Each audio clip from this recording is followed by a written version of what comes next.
Braves and baseball fans, it's time to take a trip from coast to coast across Major League Baseball. There it goes, a long drive. If it stays fair, home run. One strike away. Sandy into his windup. Here's the pitch. Swung on and missed a perfect game. Fly ball deep left center. Grissom on the run. Yes! Yes! Yes! The Atlanta Braves have given you a championship. Listen to this crowd. Left side, Swanson to first. Braves are world champions. Braves and baseball talk, straight from the diamond. Brought to you by Mark Spain Real Estate. Get a guaranteed offer on your home today. And Window Nation. Call the pros at Window Nation at 866-90Nation. Here's Grant McAuley. Hello and welcome to From the Diamond. I am Grant McAuley. These are the Kia Studios of Sports Radio 92.9 The Game. It is a Sunday afternoon. The sun is back out after hiding behind the clouds, giving us a little bit of rain in the middle of the afternoon, but nothing could dampen the Braves parade as they continued on their winning trek over at Truist Park this afternoon. It was a big win over the Boston Red Sox. It started with some big slugging early on. They got the pitching that they needed, and just like that, another series win goes in the books for the Atlanta Braves. It has just been that kind of season for Atlanta. I mean, we're going to talk a lot about the events of the past week. We're going to size up, of course, why the Braves are who they are. We've been doing that, of course, a lot this season, and it's been a lot more fun to talk about than it was, say, this time a year ago, because this is a club that has figured out how to do some consistent winning and do it in a variety of ways. They're not relying on one guy or a couple of guys in the lineup. They're not just hoping that one pitcher is going to be able to get it on track for them. This has been a very complete season for the Atlanta Braves thus far. 1 through 26. A lot of hard work, a lot of dedication that has gone into reversing their fortunes from a year ago. And we're going to get behind the curtain a little bit on this edition of From the Diamond. I'm very excited about this. I got to talk to Tim Hyers, the Braves hitting coach, a little bit about what exactly has been going right for the Braves this year, some particular hitters that he's been able to work with that have enjoyed their 2026 a lot more than the last year or two. I also caught up with a couple of Braves who have worked alongside Tim Hyers the last 2 years to tell me what exactly it is that helps them have success, that Tim brings to the table, that allows them to make adjustments, to be ready, to game plan, and, of course, to execute at a high level the way the Braves have been. You'll hear from Austin Riley. You'll also hear from Michael Harris. And I asked Walt Weiss about what Tim Hyers and company, Darnell Coles, his assistant hitting coach, and a lot of other folks that kind of work in that laboratory for the Braves as far as hitting is concerned. What have they been doing so right? And are you surprised by it at all? So we'll hear from all of those guys as we take a deep dive into what has made the Braves offense a much more improved unit this year. But I don't want to bury the lead here, because winning another series is really what has the Braves heading on the trajectory as baseball's best team as we head into the middle of the month of May. Atlanta is now 32-15, a .681 winning percentage.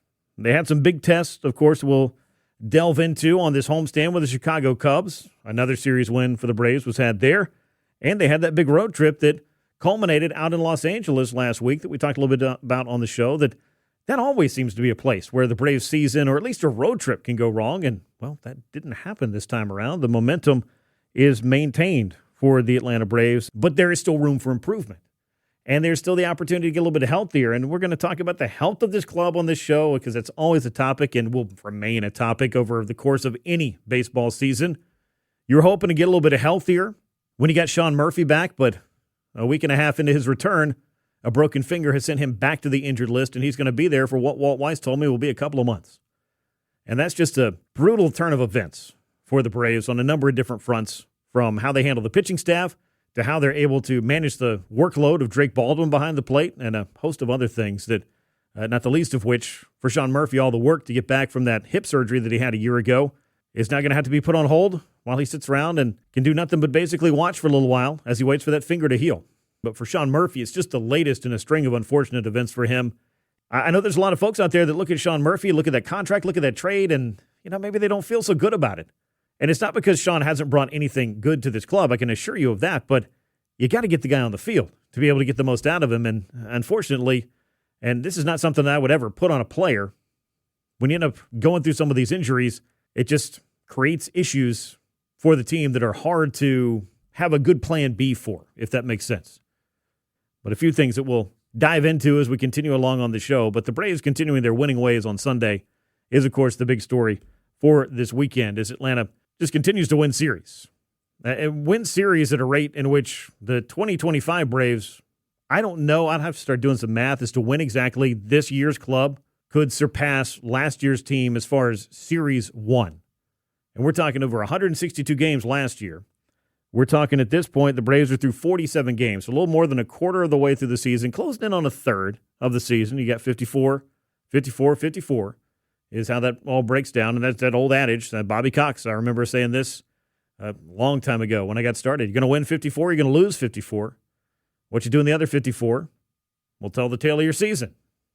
Or if you keep winning series, you're going to be in a pretty good spot by the end. The Braves are certainly holding on to that adage as they continue along. And, you know, we did lose Bobby Cox and Ted Turner not too long ago, and the Braves had a tribute for both of those gentlemen on Tuesday at Truist Park. And I had a chance to catch up with Braves catcher Javy Lopez, one of the key members of a lot of those 1990s teams. Get some of his memories of playing for Bobby Cox, and also a great story about the 1992 NLCS. And I'll never get tired of hearing these great stories, and hopefully you don't either out there listening. Javy Lopez was actually a member of that 1992 team because he came up late in the year as a September call-up. And the Braves just needed some catching depth, so they carried him all the way through the postseason. And while we didn't see Javy Lopez playing in the postseason, he certainly had a great conversation with Francisco Cabrera, who was the man that got the big hit that brought Sid Bream in with that game-winning run. So I'm going to let Javy Lopez tell you that story a little bit later. I'd never heard this story before. I thought it was a pretty fun one. So we'll get into that later as you hear from Javy Lopez here on the show. The Braves rolling along on Sunday, taking 2 out of 3 from the Boston Red Sox, who they're going to see again on their upcoming road trip. Not this one for the 4 games against Miami, which is kind of a weird scheduling quirk, right? You come home, you spend 6 games, win a couple series, run down to Miami for 4 games, and come on home, play the Nationals for 3 games, then go back on the road. Then they'll see the Boston Red Sox. They'll see the Cincinnati Reds as well. We'll look ahead to kind of size up that series, talk a little bit about the Braves pitching, the rotation, and the things they're trying to kind of work out as far as all of their pitching plans are concerned when we jump into that Miami series. The Braves, as far as run differential in baseball, still, by being one of the top scoring teams in the league and having the best ERA in the league, continue to have all the hallmarks of a club that's doing a lot more winning than losing in just about every fashion. Atlanta now 16-8 at home. They're 16-7 on the road. And for those who are kind of wondering, you know, inside the DNA of a winning club, well, how do they play against tough teams? Because I don't really care if they beat the teams they're supposed to beat. For some reason, those wins aren't worth as much. Well, I assure you that they are. They all count the same. But it does feel better to beat the above 500 teams. The Braves are now 13-5 against teams with a 500 or better record. And that's one of the better winning percentages of any club in all of Major League Baseball against 500 or better clubs. And another little thing that you can put in that DNA of how you handle your business and how you close out a series, the Braves are now 7-1 in the rubber game of a series this year. So something that felt like maybe the exact opposite last year, where you got into Sunday, and goodness knows I did enough of these shows last year, especially on Sundays. Not that those are the only getaway days or the only rubber games of the series, but man, you know, you might feel pretty good about how the weekend was going, and then that finale comes in, and you're like, wow, another series win kind of slipped through their fingers there. And sometimes excruciatingly so, but thankfully that has not been the case this year for the overall momentum of the show and hopefully the sanity of a lot of Braves fans out there who are enjoying what this team is doing thus far this year. But a lot of good things have been going right for the Atlanta Braves. They're winning the games they're supposed to. They're beating everybody put in front of them. I don't know that you can ask for too much more from that. But just kind of checking in with what the Braves offense had been doing coming into Sunday. Yes, the wins were still coming, but things had cooled off. It hadn't dried up completely. There were some comebacks, some rallies as well. I mean, Friday, Mike Yastrzemski came up big for the Braves and delivered, and we'll talk a little bit more about what's been working for him lately because Mike Yastrzemski, who was a guy that, you know, if you're crowdsourcing your information on how social media is feeling about it, might have had him off the team a couple of weeks ago. Well, as it turns out, it is a long season, and guys are typically going to have to work through something, and some highs and some lows are going to be part of that campaign. But as we talked about, I think it was on last week's show, it's more difficult when you look at the start of the year, and that's when you've had most of your struggles. Because if you get off to a decent roll for, say, April and into May, and then you start to cool off around this time, well, you have a little bit more equity built into your season. But if you struggle pretty much out of the gate, and the only numbers you have are down numbers, your season's going to feel a lot different than a guy that had a couple of hot weeks or 3 hot weeks in the month of April and then just happened to cool off. So you have to kind of, I think, play the long game as much as you can mentally over the course of a long baseball season. I think Mike Yastrzemski has done a really good job of that. And a home run for him on Sunday as the Braves again beat the Red Sox was part of the series win over Boston. The month of May, the Braves, coming into the day, had scored 4.6 runs per game, which is still pretty solid. It's very solid when you think about a team that has a sub-3 ERA on the year, usually giving you the margin of victory that you need more times than not. But they came into Sunday with just under 3 runs per game on the homestand and then broke out for the 8 runs that we saw against the Red Sox.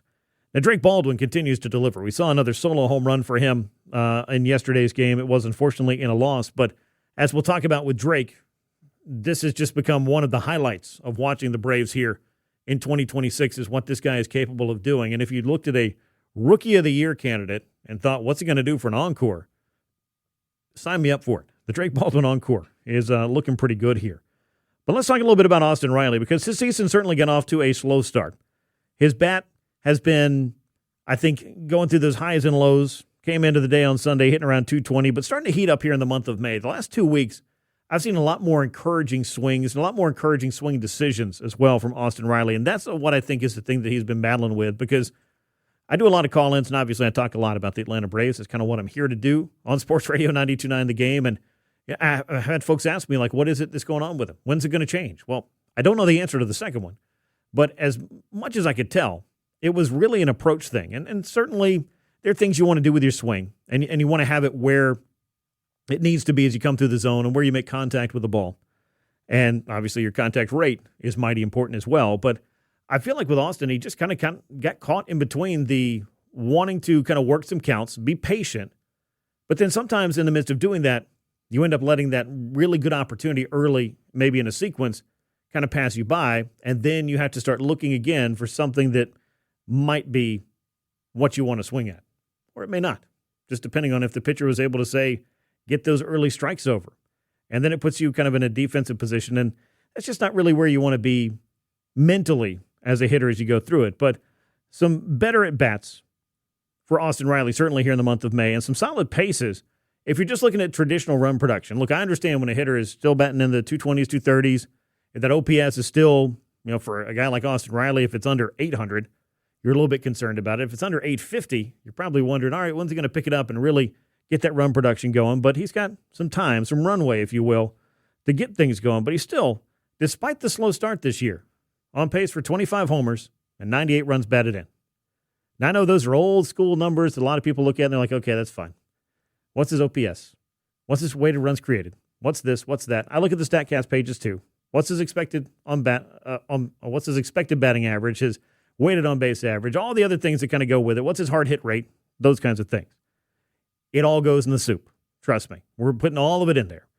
But the fact that he hasn't really been rolling, but if it continues on this way, you're still going to get 25 homers and 98 runs knocked in out of him. You could do a lot worse, let me tell you. But the 3-run homer that got the Braves on the board on Sunday, and Riley, I really feel like could have easily had a 3-hit game. He had one that got tracked down in the right center field gap, and when Austin Riley started to hit the ball to the opposite field, that is when I think he's starting to see it really well. Because he's pulling a home run over the left field wall. The next one could be an extra base hit out into right center. Again, very nice catch, but a multi-hit game, multiple runs scored for Austin Riley, and of course 3 knocked in on one swing. But a very good sign for how he's been swinging it. And that it kind of brings me into what I want to talk a very good bit about on this show is how exactly did the Braves offense go from being a club that last year was very suspect, a club that's had injuries, that had underperformance, that just didn't seem to be anything close to what you expected individually or collectively for a large chunk of the season before you started to get into the month of August, and then maybe a couple of guys started to look a little bit more normal. You got Ronald Acuna Jr. back after a lengthy absence, and that certainly helps. And you're looking forward to getting Ronald Acuna Jr. back maybe as soon as this week. Don't know if it'll be the Miami series or not, but we'll get into that more later. And you haven't seen the most from, or the best from Ronald this year either. And you're still sitting on best record in baseball and one of the top offenses in the sport as well. How exactly did that happen? Well, a lot of hard work, obviously. Guys go home in the offseason and commit themselves to getting as healthy as they can and getting their swing right. And then they come into spring training, and you're working every single day from there on out to try to be in that place that you need to be. And really, I think as you looked at what the Braves hitting coach was doing last year, Tim Hyers in his first year, I think there was some learning on the job, and I also think that there was a little bit of holdover from a 2024 season that didn't go the way the Braves had anticipated it going, coming on the heels of their historic 2023. There was some carryover, I think, in the mindset and the mentality of when things really weren't going well, guys just started to press. And this is one thing that I think with Kevin Seitzer, who was the previous Braves hitting coach, talking to David O'Brien of The Athletic on his way out, and now Kevin obviously is out in Seattle, but he just said, look, I couldn't get some of these guys out of their own way, out of their own heads.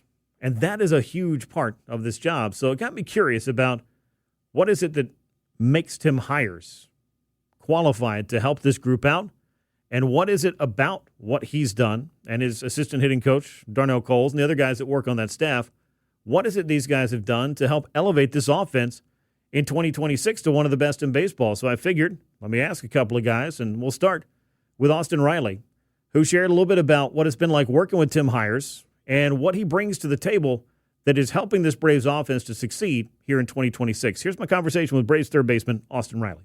I guess before I say anything, it's like there's an adjustment to a new hitting coach and the curve of just like, one, he's trying to learn 13 other hitters, and we're trying to learn him and trying to, a lot of it's like verbiage and what makes sense and how everything clicks. So it's like that dynamic. And like I said, you look at when he was in Texas, that first year he was there, it's like they were so-so. It's like, and then the next year they won the World Series and like they hit really well. So it's like he was in a tough spot last year, obviously, some down years and injuries and stuff like that. And I think the coolest thing is about Tim is just like how he handled that last year. He's like very even keeled, and I think that's his personality. It's like never seen him mad.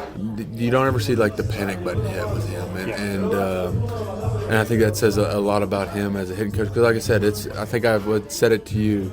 To me, a hitting coach is like the hardest job because you may see something that two of the same players are doing the exact same thing, and you could say it one way, and it clicked completely with one hitter, and you could say it the same way to another hitter, and it's in one ear, out the other. It makes no sense. So you got to come up with a totally different approach of how to attack that other hitter, of trying to get him to understand what you're trying to get across to him. So it's just, like I said, it's a lot of like just gauging temperatures and stuff like that. But he's just been unbelievable for, with me, and I think a lot of the guys will say the same thing. Not to give away too much of what's in the laboratory for you guys, but from a game planning perspective and having you prepared for that day's starter, maybe the relievers, maybe just the entire pitching staff that you got to kind of get to know as you go into a series like, say, this weekend. How good is he at kind of integrating that knowledge into the preparation? Yeah, I think for me, because I like to keep things simple. So for me, I think he does a really good job because you can with analytics and stuff. I mean, you can have as much knowledge as you want. So I think he's really good at dissecting all of that and then bringing it to us of like just like a few key points. Whether it's on a starter, whether it's on a bullpen guy, it's like, hey, focus here, and then go out there. And he also you talk to him like while you're in the cage, and just like player to player of what kind of works for you. So I think he's really good about breaking things down and simplifying it to us, but at the same time, like very good, valuable information. That information obviously is a big part of the preparation. Once you get out there on the field, though, it's the player with the bat in his hands. What can you do with the preparation and the work that you've done and the information that you've gotten from the team in order to execute that game plan and win on a given day? And I didn't just want to lean on Austin Riley, who I know has had some ups and downs over the last couple of years and is still kind of working to get things right. But there are a lot of guys that I think have had some success, thanks in part to Tim Hyers helping them to move through some of the things that might have been holding them back. And I don't think that there's maybe a better example of that than Michael Harris from a year ago. Michael Harris has been, I think, one of the key players for the Braves over the past 4 years, but always a guy that you've looked at and thought, wow, if we could just ever put it together over 162 games. There have been these incredible hot streaks. But last year, there was an incredible cold streak, much worse than any of his first 3 seasons in the big leagues. It just felt like the entire first half, he was trying to figure it out. Michael, in 93 games in that first half, hit just 6 home runs, knocked in just 44 runs, and batted .210 with a .551 OPS. A .551 OPS is the kind of number that you might expect to be getting out of the pitcher spot of the order in the old National League hitting days, if you will. Certainly not something that you expected out of a center fielder and out of a hitter that can do the kind of things that Michael Harris can do, but he slugged just .317 in the first half. Now, a switch was most definitely flipped heading into the All-Star break as Michael made an adjustment to get back into a familiar hitting position from his amateur days and his minor league days because he brought his hands back up from around his waist to back up behind his head, and that starting his swing in that way was one of the big adjustments that helped him bat .299 with an OPS just shy of .850 and hit 14 home runs in his final 67 games and really seemed to get his career and his season back on track. But Michael Harris came into, I think, 2026 with some questions about how are you going to start? Are you going to be able to avoid the kind of start that you had a year ago? And the answer to that question has been yes, as Michael has been one of the Braves' most productive and hottest hitters this year, and he's also one of the guys that hits the ball the hardest in Major League Baseball on a consistent basis, and that is kind of the hallmark for doing the kind of damage he's done. But I wanted to ask Michael what it's been like working with Tim Hyers, and a lot of the same kind of things that Austin Riley talked about, the game planning, the preparation, and ultimately the execution as well. What do you see from his approach and how he handles the job of being a hitting coach? He knows, I guess he just knows everybody's different, and I guess these last couple of years he's still trying to figure people out because he's been elsewhere, but he's been doing a lot of work to get to know us and our swing and what's going good with us when we're at our best, and his main thing is kind of game planning and going up there with a plan and trying to execute that every night, so yeah. How much of an effort is there to give you guys actionable information about the starting pitcher you're going to be facing that night, maybe some of the relievers you might see in given situations? How much of that is he kind of hands-on and delivering and working through with you as well? Yeah, he's doing a lot of that. Every series we obviously go over all the pitchers, and every day we go over the starting pitcher to have the best chance to go out there and attack him. So, yeah, just kind of giving us information every day on who's going to be out there first, and just giving us a plan to go and attack them. This one may be a little bit more off the wall, but I asked Walt yesterday if hitting coach might be the hardest job of all major league coaches, considering, when things are going well, you probably don't get a whole lot of credit. When things are going wrong, you probably shoulder a fair amount of the blame. But from your experience as a big league ball player, how much does the truth kind of lie in every individual is trying to work on their own things? He's just trying to help. Yeah, that's kind of the main thing. I mean, once the game starts, it's really out of the hitting coach's hands because we're the ones up there with the bat and making the decisions. He's just giving us the right plan to go up there and do it, and if we execute it and it still doesn't work, then, you just tip your cap sometimes.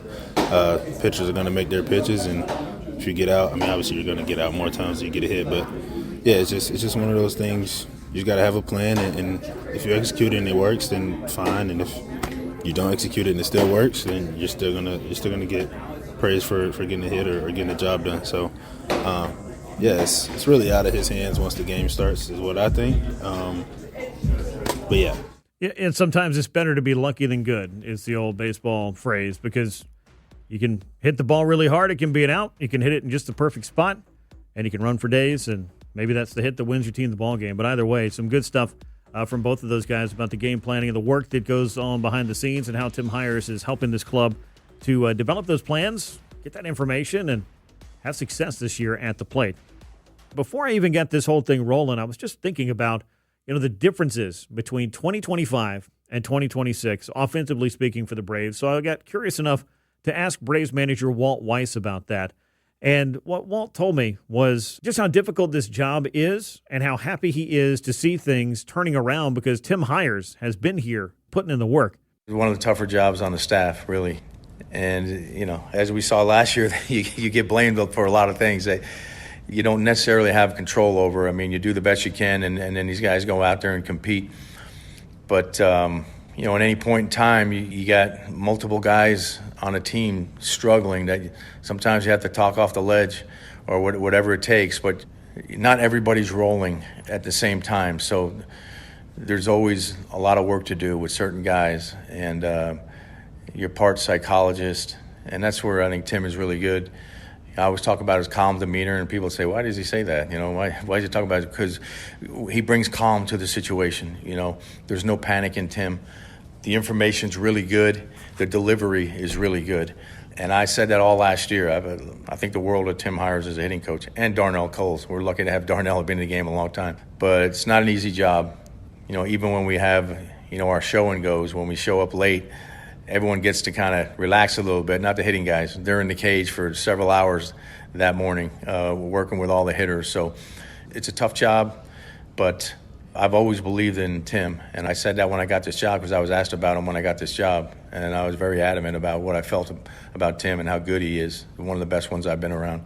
So it's nice to see, some of that stuff go away because we're swinging the bats really well this year, and I get it. I mean, it's the nature of the business, but I'm here to tell you Tim Hyers is a really good hitting coach, and Darnell Coles. I mean, they make a great team, but yeah, I'm glad for them that we're swinging the bats really well this year, and they do have something to do with that.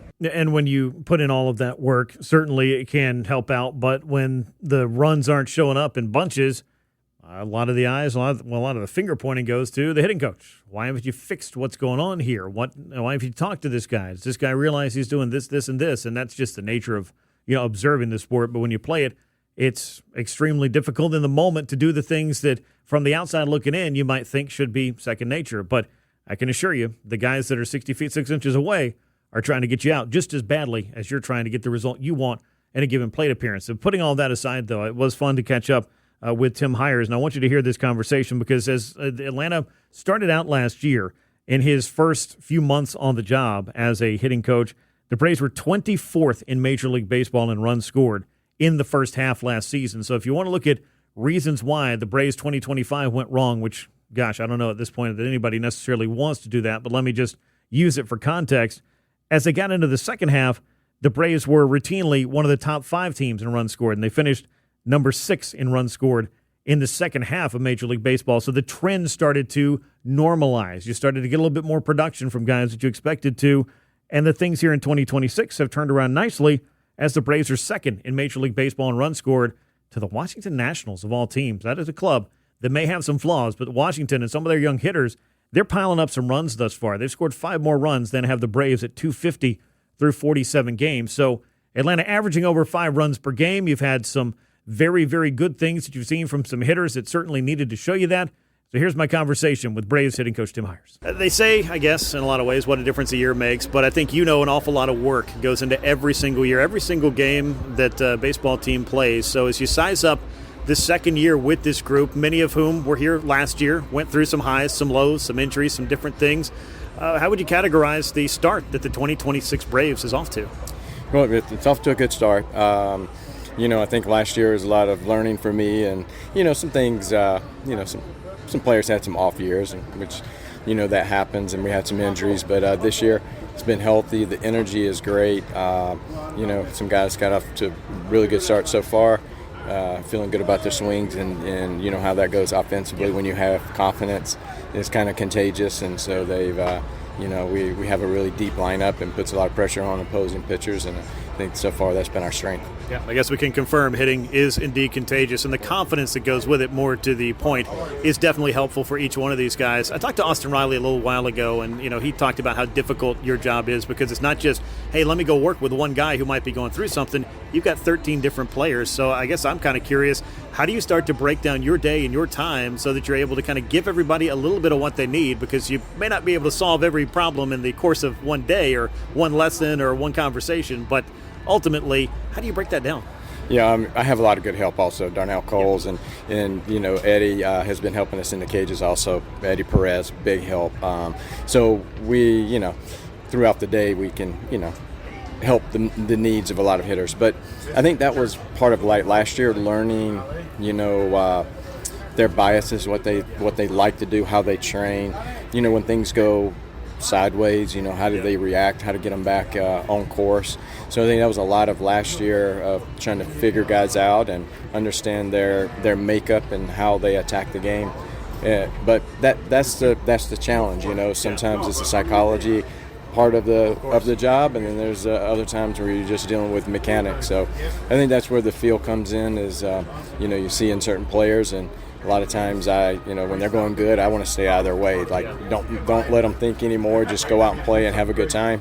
And then there's other times when they're struggling, and we need to dig in. And so I think it comes and goes. And it's funny, been doing this for a long time, and I remember a young hitting coach asking me about kind of that same question. And And I told him it's like the ups and downs. There's sometimes we're more focused on the mental part of the game, and then there's times we're more focused on the physical part, like the mechanical parts of our swing. And it just comes and goes, and you have to go with the flow of it and not force it. And I think your players will tell you what they need.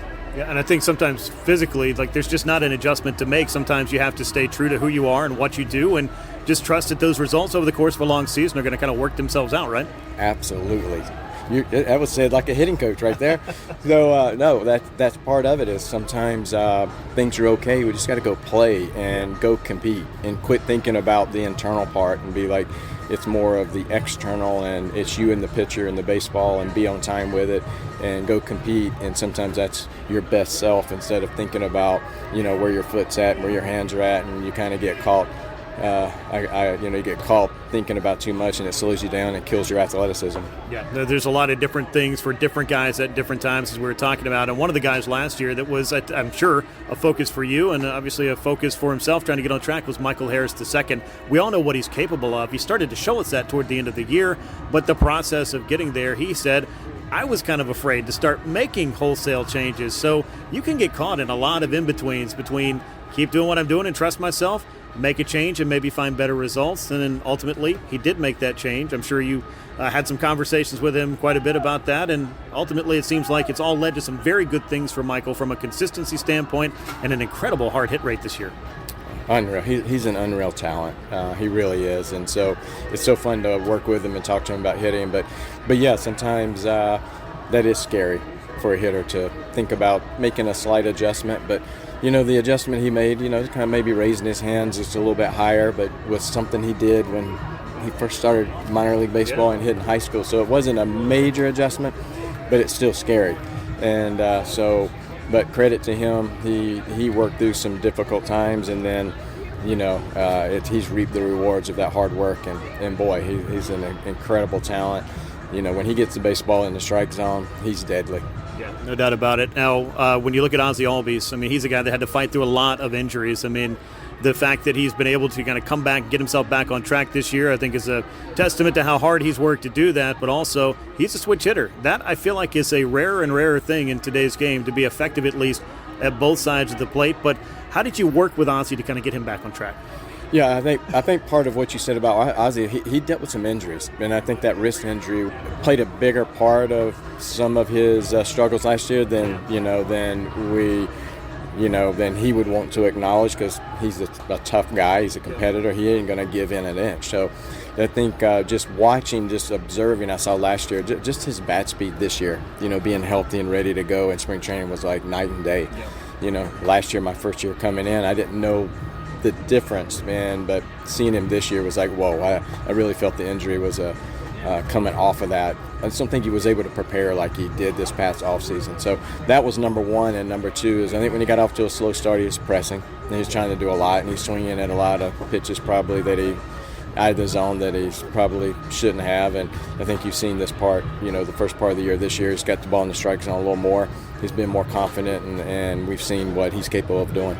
As a major league hitting coach who's worked with this guy now for both of his seasons in the big leagues, how do you describe the bat-to-ball skills and the overall talent of Drake Baldwin? Because it seems like he's just kind of a cut above when it comes to a lot of the things that if you could build him in a laboratory, Drake Baldwin might be the thing that comes off the assembly line. Well said there. He checks a lot of the boxes. He sees the ball really well. He's a great competitor, has strength, has bat-to-ball skills. He can hit lefty on lefty, which is a rare commodity here in professional baseball. So, and he just, he has that incredible makeup that you want to have, and the team just kind of gravitates toward that at times. And he comes up with those big clutch hits. He's not afraid of the big moment, and he can slow things down. So, yeah, he checks a lot of the boxes that we really like, and they like across this league. I want to ask you about one more player, then wrap this thing up. Matt Olson. Obviously, you saw him last year have a very good season, the kind of year that would be a career year for a lot of players in Major League Baseball. But if you flip that card over, you look at a couple of years ago, this is a guy that hit 50-plus home runs, led Major League Baseball in runs batted in, and I don't know if he's turned back the clock to those particular days or just done some really important things or maybe some really minor things that have gotten him back on track. How would you define or how would you describe what Matt Olson has done to kind of tap into the player he was a couple of years ago again and really be an MVP candidate at this point of the year? Absolutely. I think he's made a couple minor adjustments that have really clicked and helped the overall picture of his swing. So I think he did that this offseason and feels really good about his swing. And from day one in spring training, you could just see it. It was flowing, and I could just kind of see it on his face that he felt like things were moving in the right direction. And you saw in spring training, he just, from day one, had a really good camp and has, kept it moving on in this season. And he's the catalyst. He's the guy in the middle of that order that we depend on, and he's come up with those big hits. And, he's another guy that can hit lefties and righties, so he's really tough to create those difficult matchups against. Last one for you is kind of a big picture hitting coach philosophy. You've been doing this for quite some time. When things are going well, a lot of times people just say, hey, the players are doing great. When things aren't going so well, people want to know, what is the hitting coach doing to get this guy back on track and how quickly can it work for your mindset, for your sanity, I would imagine in a lot of cases. This is a long game. It is obviously a game of failure more times than not. How do you kind of approach the overall philosophy, if you will, of just trying to kind of keep everybody moving in the right direction, even if you can't make the changes overnight? Yeah, I've learned over the years that you have to have patience. Number one, this game is very difficult. It's not easy, and you're going to go through those ups and downs, and you got to hang in there with players. They're not out there trying to make outs. They're working their butts off. I see them behind, underneath the stadium, in the tunnels, in the cages, doing their work. I see how hard they're working. I think a big part is being patient with guys, and because they have talent, and that's a part of it where, I tell Darnell and Eddie, we just talk about we serve these players. Whatever they need, we're trying to serve them to help them be prepared for 7 o'clock and go out there and compete. And so that's a big deal, and that's a big part of our job is to get them prepared and ready to go. Yeah, a lot of people talk about the great things in leadership, but a servant's heart a lot of times will get you where you need to go. Tim, thank you so much for your time. I really appreciate it, and good luck with everything. Thanks for having me.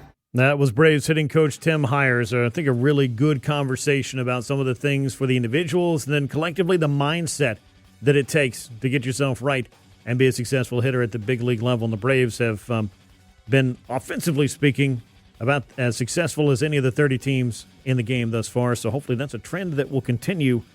Again, another successful homestand, obviously, when you win a couple of series. And coming in, a lot of the talk was, okay, well, the Braves, they beat the Dodgers in 2 out of 3 in L.A., but the Dodgers weren't really playing like the Dodgers at that time. So now the real test, as we move the goalpost, will be how do they do against the Chicago Cubs?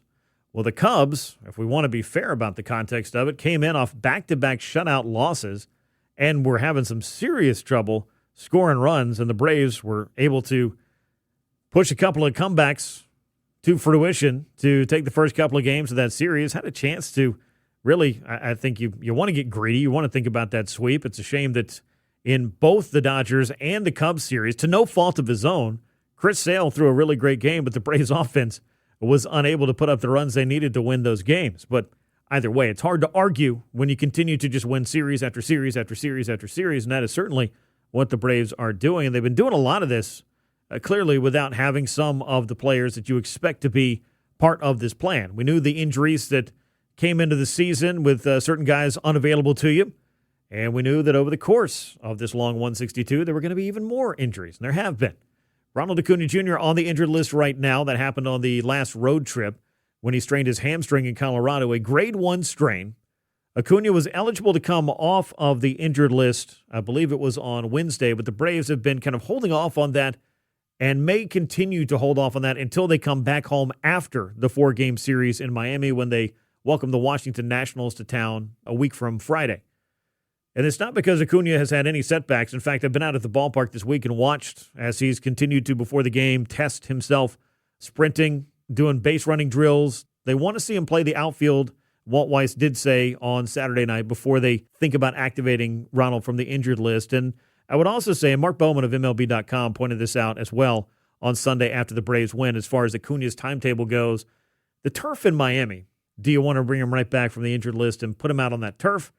I don't know that they necessarily do, so that could kind of be another factor to think of. And then as you really look at all of it, and this is nothing against Ronald, because you want him back and he makes the team better overall in the aggregate, if nothing else, because you have more depth when he's in there, clearly. But you're doing okay right now, so why rush it? I guess is probably the prevailing thought with all of this. So we'll see how long that keeps Ronald sidelined in terms of the hamstring injury. Again, it's not a major hamstring deal, but if you re-aggravate it or push him too fast and too soon, you could be dealing with something that would have him unavailable to you for a long period of time, and that, I can assure you, is no part of what the Braves are planning for 2026. Speaking of no part of the Braves' plan, Sean Murphy coming off the injured list and then immediately getting hurt again was not part of the best-laid plan for the Braves at catcher. I touched on this briefly earlier. When you got Sean back, it wasn't necessarily all focused on, okay, well, you have Sean Murphy back, and what are my expectations for him offensively and defensively, and how much is he going to be out there on the field? Is it going to take away from, how much is Drake Baldwin going to catch? What's that timeshare going to look like? That's probably the better way to put it. But for me, looking at it, at least in a vacuum, is, well, now all of a sudden you can keep Drake Baldwin's bat in the lineup and not have him go through the rigors of having to catch 5 times a week. Because, and this is no offense to Sandy Leon whatsoever, because I think he's a nice addition as a backup catcher for the time being, but you're not going to be asking him to catch and be in the lineup 3 or 4 times so that you can DH Drake Baldwin 3 or 4 times throughout a week either. So that's something to keep in mind, because if you're going to have a DH in there, heck, you have to look at what Dom Smith's been able to do and think, how do I get his bat in the lineup? So really, Dom Smith was the guy who was kind of losing out in this timeshare, because Sean Murphy being behind home plate and doing the catching meant that you could DH Drake Baldwin, but it also gave you a really nice pinch hit option when Walt Weiss decided he wanted to start pulling some levers. And in some of these comebacks, we've seen it. You're sticking with certain guys for a certain amount of time to see if maybe they get another at bat. Then again, it might be, hey, this is the time that we're going to chase that win. We're going to do this pinch hitter. We're going to do this pinch runner. We're going to change these guys. We're going to move these guys around. And, in the midst of all of that, how valuable has Mauricio Dubon been? Because he can go from playing shortstop to playing center field, or vice versa, or maybe you want to put him in left field and move him to shortstop because you've had to make some different moves throughout this game. But not having Sean Murphy, it just puts more pressure on Drake Baldwin from the catcher's perspective. Wouldn't it be nice to have both of the catchers that can handle a pitching staff really well, and you can take this one offensive weapon and get more at-bats, more plate appearances from him over the course of the season? Because eventually, Drake Baldwin's going to need a day off, because that's the nature of that job. And I mean a real day off. Maybe he pinch hits, but not a DH every single day that you're not catching type of thing. Just at some point. Just an idea. I'm sure Walt Weiss is very well aware of this. But the Sean Murphy injury is frustrating because it changes the dynamics that you were hoping that you were going to be moving into by having Sean Murphy back. And at some point, I do feel like, and maybe I'm the crazy person that just continues to believe that at some point Sean Murphy is going to make some offensive contributions and figure some stuff out. But in order to do that, he's going to have to be on the field. And he's going to have to be getting those at-bats and having the opportunity to get things right. Because whether you like it or not, in most scenarios, the best ability is oftentimes availability. And the Braves have not had as much Sean Murphy as they have wanted, obviously thus far this year. And then to make matters worse, you get into a roster crunch because you activate Murphy. So you feel like, all right, we got 2 catchers. We're going to let Jonah Heim go because Michael Harris is having a quad issue that's not allowing him to play in the outfield. So now all of a sudden you got Michael DHing. And then Ronald Acuna Jr. goes on the IL. So then you really need to bring up another outfielder, and you just can't afford to carry 3 catchers. And Jonah Heim gets selected off waivers by the Sacramento Athletics. Just not the best timing. But there's never a good time for an injury, so we'll file this under that. But of the other injuries and returns that the Braves have been eagerly anticipating, Ha-Seong Kim was another one. Signed to a $20 million contract right after the winter meetings. You were thinking he'd solve shortstop, because I don't think anybody, reasonably or otherwise, expected Mauricio Dubon to be the player that he's been, both with the glove and his knack for coming through in big spots as well as a clutch hitter. I talked to Walt Weiss a little bit about Mauricio this past week. The fact that you can hit him anywhere, you can play him anywhere, you can rely on him in a variety of different ways, and as if it wasn't enough that he's versatile with where you hit him in the lineup and with where you play him on the field, this guy in a very short amount of time has made himself kind of an indispensable part of this team's personality and this team's chemistry and the culture of the Atlanta Braves as well, because Mauricio is quite the teammate. So you're talking about just check every single box with picking up Mauricio Dubon, who, and this is nothing against Nick Allen, who I thought was a really, really great fielding shortstop a year ago, but the Astros are really going to designate this guy for assignment or cut him loose? I just find that hard to believe. But you traded Nick Allen for him, and now Mauricio Dubon has come over, and I think a lot of folks kind of looked at it, at least initially, thinking, all right, well, now the Braves have Dubon. Is this going to be as good a job as they're going to be able to do filling the shortstop void or not? Because you kind of thought Ha-Seong Kim might get a multi-year offer somewhere, but the more that you kind of looked at it and thought about the injuries and the circumstances, it made a lot of sense for Ha-Seong Kim to come back to Atlanta, and he has. Hasn't made much of an impact here in his first few games back, but, man, Saturday, I really thought, as Aroldis Chapman was just melting down and losing his control and composure and everything else, it's going to be the moment for Ha-Seong Kim. And he gets up there and he hits a 104-mile-an-hour liner straight back up the middle, right off the heel of Aroldis Chapman. And if the ball had carried him a different way, maybe Saturday night is a completely different ball game. If the ball gets into center field, the game is over, 2-run score, and the Braves, by winning on Sunday, by virtue of that, may have been talking about sweeping the Red Sox. But baseball, the game of inches, and that ball found the heel of Chapman and bounced right over in the direction of first base where he was able to flip it. And I don't know if the slide into first necessarily slowed him down, but Kim was booking it up the line at nearly 29 feet per second, which is some pretty good foot speed if you're into that whole thing on the StatCast side. But unfortunately, that moment wasn't there to be had for Ha-Seong Kim. But again, you got to give some guys time to get up to speed. I don't think that Sean Murphy coming back and Ha-Seong Kim coming back have had a cooling effect on the entirety of the Braves lineup in any way, shape, or form. You had Ozzie Albies going through a little bit of a mini slump. He broke an 0 for 24 on Sunday with a hit in his first at bat. Things have gotten a little bit quieter for Matt Olson as the homestand is going along. And, of course, you don't have Ron Acuna Jr. right now. So, you get Austin Riley kind of swinging the bat pretty well here, then somebody else gets quiet.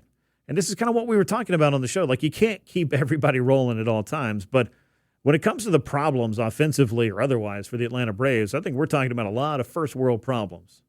Or as a really smart person said this week, champagne problems. That's kind of what the Braves are dealing with here. And look, from a 30,000-foot view, getting Ha-Seong Kim back in there I think is ultimately going to be a net positive for the Braves because I do think he is a good defender, and I do think it allows you to move Mauricio Dubon around to help you in some other areas. And Walt Weiss has had this bench rolling and these options that, quite frankly, I don't think Brian Snitker really ever had. And really, I think the only time you could argue that he did have some of these levers to pull was, you guessed it, 2021. But you've got to have different guys kind of stepping in and playing some roles at different times.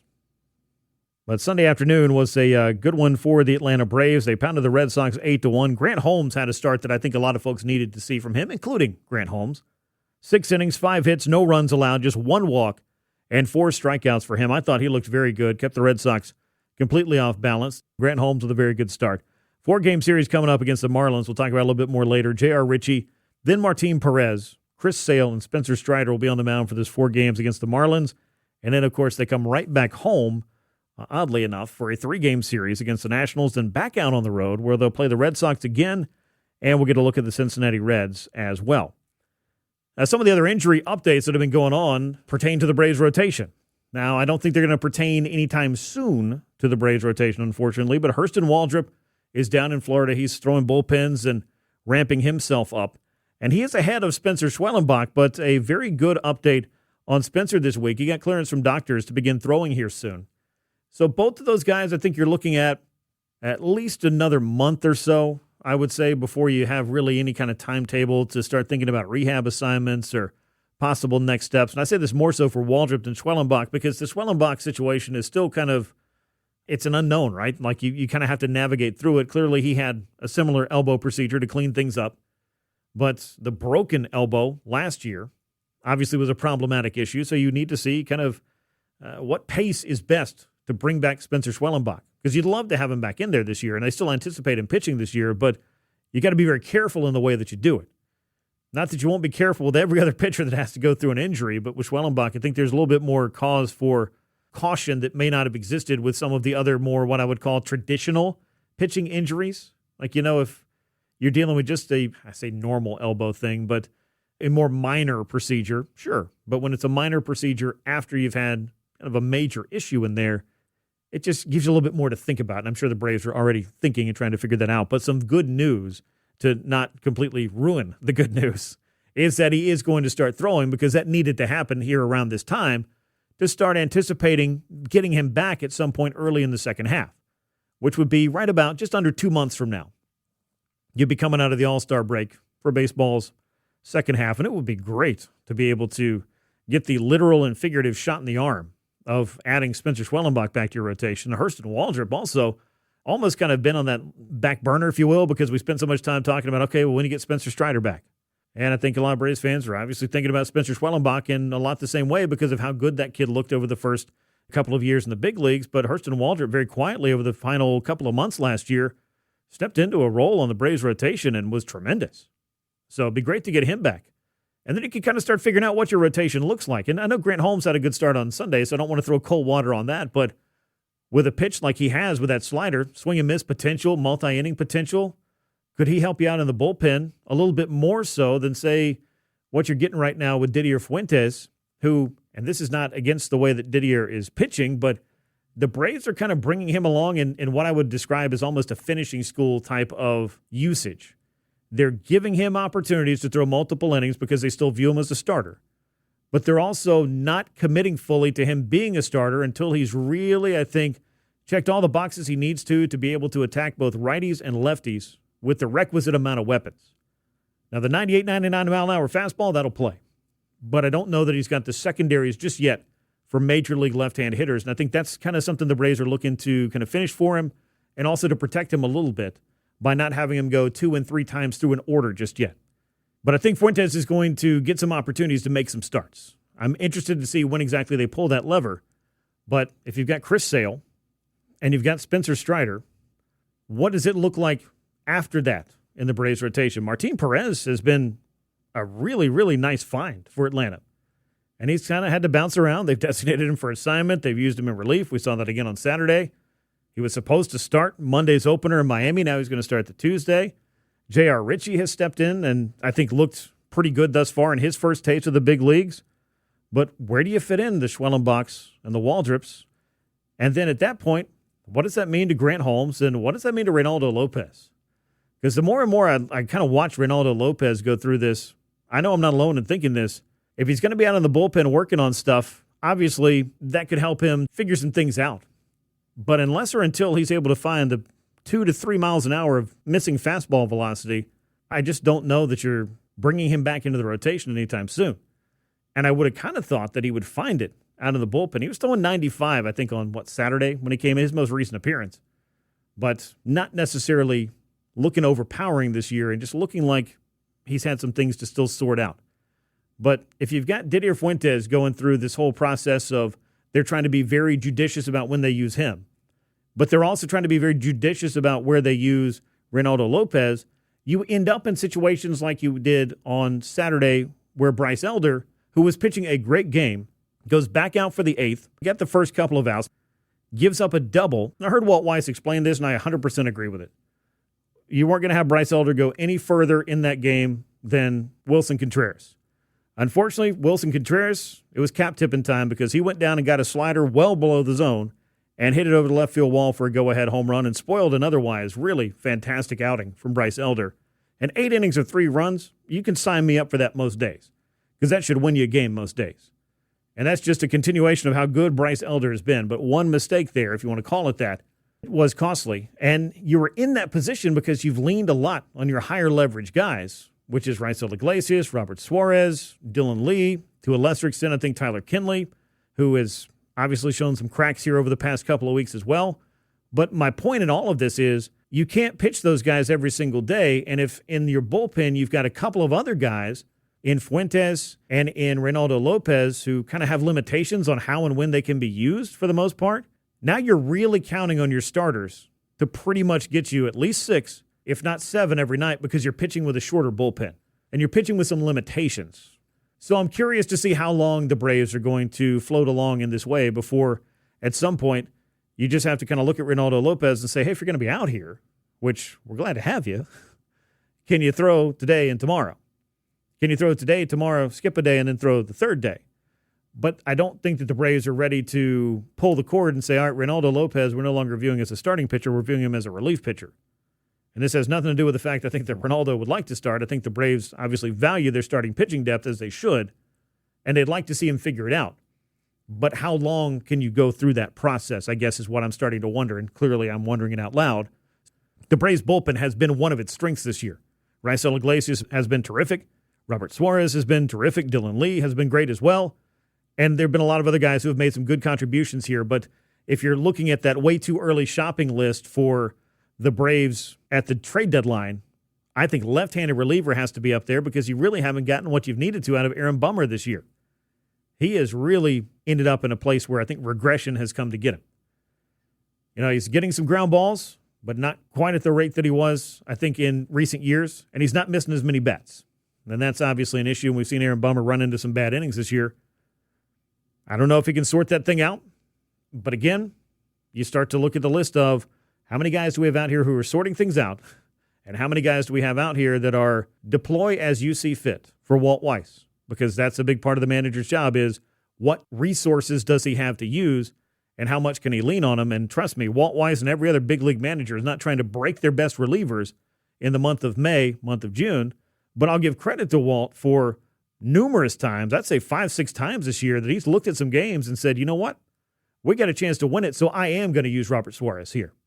We got a chance to win this game, so I am going to use Dylan Lee here, and I am going to use Raisel Iglesias here. But the next day, there may come the reckoning of, hey, now these guys have thrown 3 straight days or 3 out of 4 days, and you have to figure out ways to rest the relievers. Now, I know nobody wants to hear that, but that's the calculus. That's the way that it is. It doesn't make it any easier to lose a 1-run game the day after you had the emotional great comeback win because you utilized your bullpen and you were able to hold the other team down until you scored. But you're just not going to be able to do that thing every day for 162 games.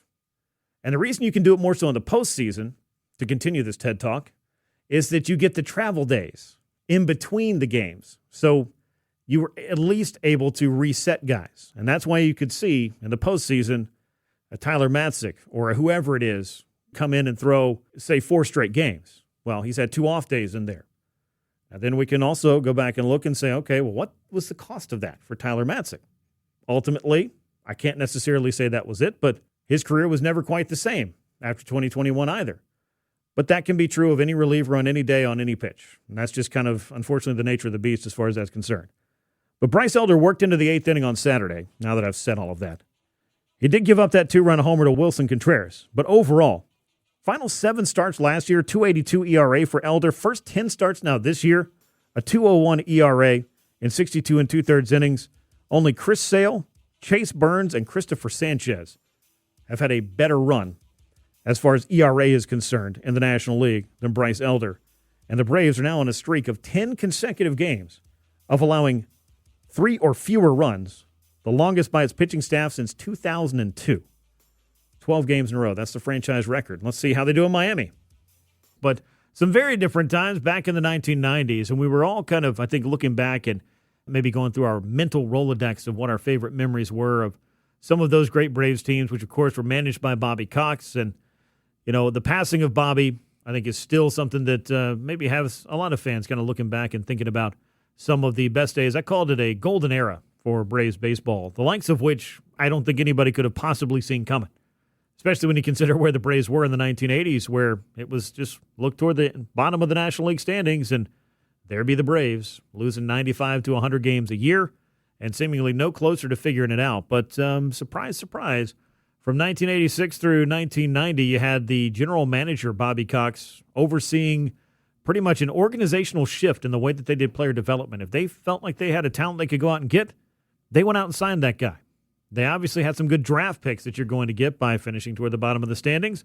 It helps you out in your draft position. And the Braves ultimately were able to build quite a nice farm system and then turn that into quite a nice core for a team that was able to do a lot of winning throughout the course of the 1990s. And my next guest is one of those men. Javy Lopez was part of, I think, that ultimate wave of Braves prospects that everybody kind of saw coming, but it was that next wave beyond simply where the Braves were in the early 90s, where you had Ron Gant and David Justice and Tom Glavine and John Smoltz and Steve Avery and some of the others that had really started to establish things. Well, now all of a sudden you had Chipper Jones and Ryan Klesko and Javy Lopez, and this thing continued to roll. But Javy Lopez quickly established himself as one of the best hitting catchers in baseball over the course of his career and the starting catcher for the Braves for much of their 1990s run of success. He was out at the ballpark a few days ago and I had a chance to sit down with him and ask him what it was like playing for Bobby Cox and some of his great memories from some of the greatest teams that the Braves had in the 1990s. So here's my conversation with Braves Hall of Famer Javy Lopez. Here with longtime Braves catcher Javy Lopez. I want to ask you a little bit about what has been, I'm sure, an emotional week for everybody that has played for the Braves over the past 3 decades, and that, of course, the passing first of Ted Turner, then, of course, of Bobby Cox, your longtime manager. When you came to the big leagues, the Braves have been doing some winning. Bobby is obviously instrumental to that winning. What kind of an impact did he have on you as a young player and, of course, the course of your career? Well, I played with him for 11 years, and for me, he was like a father figure, and he's definitely a big part of my life. I remember the first time I met Bobby back when I was 16 years old, coming to Puerto Rico, and watched me play youth AA. I was kind of nervous. At the same time, I was kind of pumped up because I wanted to look good in front of him and get a chance to sign with the Braves. Yeah. I remember that day I went 0 for 4, couldn't get a base hit. I did throw a couple of guys out in second base, so that kind of helps a little bit. But after the game, I was kind of crying because disappointed, crying. Yeah. And with my eyes still watery, I was able to get to meet him. And he saw me, and he's like, you know what, I came to see you play, and everything I saw is what I was expected. Even though I didn't get a base hit, all he saw is my swing, and he saw my arm, and that was good enough for him to sign me with the Braves. Absolutely. But that moment I never forget. And after that, he was, the rest was history. He was kind of like, for a lot of players, kind of like our dad, because he got your back. He was one of the best managers in baseball. And it's funny to remember Bobby because there was many times where I'm kind of arguing with the umpire, and he gets mad at me instead of the umpire. And the reason why is because he wants to argue with the umpire. He wants to be the one who gets thrown out, not me. Defend you, Defending me, exactly. So you cannot ask for anything better than that. Yeah, I talked to so many Braves over the years. I know Chipper Jones even said it in his Hall of Fame speech, just what Bobby meant to him as a father figure. I talked to Andrew Jones just a couple of weeks ago, and he said Bobby was like my second father. And I know a lot of that had to do with the amount of support, the amount of loyalty, the tough love when necessary, but the overall belief that he had in you guys. I mean, you hear it universally praised, and how much does that mean to a player to know that a manager believes in you that much in every phase and every facet of the game? Well, the fact that he stick with the Braves for a long time, you don't see that on many teams today's days. So that kind of creates this bond, this connection, and that's something that we were fortunate enough to have him for so many years with the Braves. And for those who spend most of their career playing with the Braves, know what it feels to be around him, know what it feels, get the experience to see him coaching, to see him protecting the players, acting with the fans, acting with other teams. It's something that you have to appreciate every moment you spend time with him, because coaches like managers like him, you don't see it. You don't see it anymore. Let me ask you a little bit about coming up to the big leagues. A lot of folks may not realize that you were a part of the 1992 postseason roster. I know that was, a very, very pivotal year. The Sid Bream slide, another trip to the World Series. What are your memories of that early first trip to the postseason? So, the biggest memory from that game was I was sitting down in the bullpen with Francisco Cabrera. Yeah. We noticed that Brian Hunter went as a pinch hitter, and the thing is that the game was still going, and towards the end, he knew that at some point he was going to get the call for a pinch hit, and he told me before that happened that he was going to deliver the base hit to help the team win. Wow. It was like script, like the whole game was script. He went, he's got called. He went and got the base hit, and when Sid Bream scored and we won the game, I came running down, and I'm like, "You son of a gun! You freaking did it! You said it! You said it before it happened!" And I was pretty emotional. It was a pretty exciting moment. No doubt about that. You got to go to the postseason quite a few more times. I'm going to fast forward to 1995, winning the World Series. many chances in the 90s, obviously, that so many teams would love to have to be able to hoist that trophy. What did it mean to finally have that opportunity to win it all? And I know a lot of folks, including Walt Weiss, said it's just nice to be able to win that kind of thing for Bobby. Exactly. And just to see Bobby's face after we won 1995 was like, it was a pleasant moment to see, how happy he was. And obviously everybody was thrilled because we brought our first Atlanta Braves trophy to the city. Before it was Milwaukee Braves and then Boston Braves. So that was our first Atlanta Braves trophy, and we were very proud of it. And those are moments that you never forget. But especially just seeing Bobby, Ted Turner, the enjoyment, the happiness for bringing that first crown to the city was unforgettable. Well, thank you very much for sharing those memories of playing with the Braves and, of course, those wonderful years under Bobby Cox. Great to see you. Well, thank you so much. That was my visit with Braves catcher Javy Lopez with those great 1990s teams. And, of course, Javy was a very big part of that. And just great to hear those recollections, if you will, the memories, again, that he shared of what was an incredible time in Braves history. And, of course, the kind of thing that the Braves would like to be doing here in 2026, the kind of thing they know a little bit about from 2021, but it's been a minute since the Braves have been able to get on that good postseason run and start winning some of those series in October when you would like to do most of your winning. But as far as what's next for the Braves, it's going to be a trip down to Miami where they're going to be facing the Marlins, and they have announced the starting pitchers for this series. It's going to be J.R. Ritchie in the opener, Martin Perez in Game 2, Chris Sale in Game 3, and then Spencer Strider on the mound for that 4-game set, again, with the Marlins. But they'll come right back home for a 3-game series against the Washington Nationals after that, when we're likely to see, of course, Bryce Elder and Grant Holmes, and we'll see how the Braves' rotation lines up beyond that. But 6-game road trip is on the other side as well. That'll be up to Boston and then over to Cincinnati. Always a great place to hit, but, of course, it'll be a challenge for the Braves pitching staff. So that is what's ahead over the next, 13 games for the Braves as they look to close out the month of May on a high note. So that is what is on deck for the Atlanta Braves, who hit the road for 4 games against Miami, looking to keep their winning ways alive as they just took 2 out of 3 from the Boston Red Sox and continue to hold the best record in all of baseball. But that's going to wrap us up for this edition of From the Diamond. I want to thank Tim Hyers for all the time he gave me, Austin Riley, and Michael Harris as well.